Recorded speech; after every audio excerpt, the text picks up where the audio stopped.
Noong mga nakaraang linggo, naging trending yung kay Kylian Mbappe sa Saudi na sa mahigit $700 million sa isang taon o higit pa.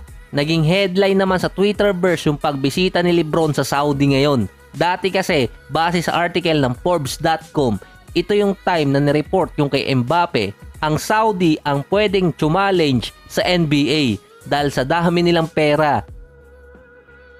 Pinapalakas kasi ngayon sa Saudi yung football team nila. So hindi malabo next stop basketball dahil sa laki din ng kontrata talaga. Competition wise, NBA at Europe pa rin. So dati may nabasa akong isang football star na tinanggihan talaga yung malaking offer sa Saudi dahil sa competition. Hindi ko lang maalala yung name.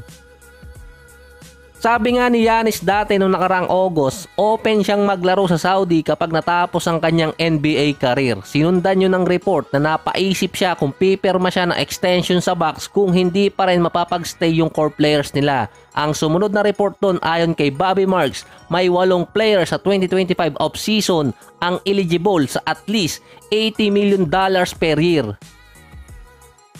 Papatak yun sa mahigit $400 million sa loob ng 5 taon. Ang sinabi pa doon ni Bobby Marks ay si Luka ang isa sa mga player na yun. May 2 taon pa si Luka, 2024 at 2025 season mismo. Sa off-season ng 2025, eligible na siyang pumirma ulit ng max contract.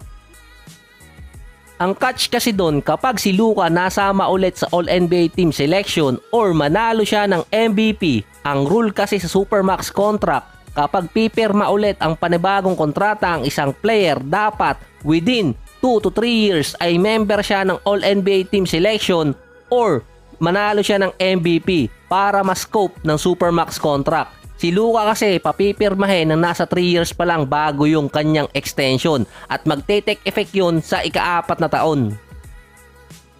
So kapag advance ng 1 taon na nakapirma yung isang player ng kontrata, magkakaroon kasi ng konting advantage yun kasi medyo mababa yung makukuha ng player kumpara sa salary cap na nakadeclare kung kailan magte-take effect ang kontrata na yun.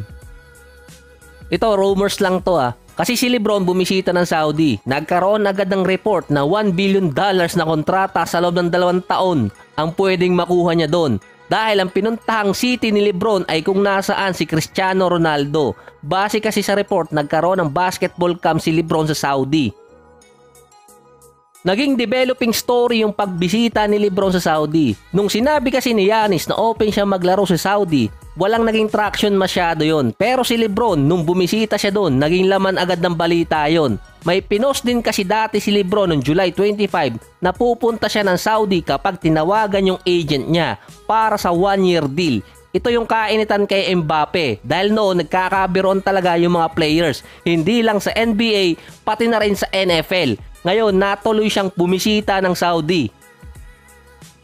Parang yung sinasabi dati ng matatanda dito sa Batangas kapag pumupunta yung mga kamag-anak namin sa Saudi. Magdudukal sila ng pera doon pero hindi naman ganun na nangyayari. Kaso nga lang ngayon, halos ganun na mangyayari sa mga superstar player kapag nagkaroon din ng basketball league sa Saudi na pwede nilang kunin yung mga superstar din sa NBA. Kay Mbappe kasi, kahit hindi natuloy yun, nagulantang yung iba mga player sa US. Lahat ng major sports doon dahil sa laki ng contract. Pero sa dulo pa rin, pag uwi nila ulit pabalik ng US, malaking tax din ang babayaran nila doon.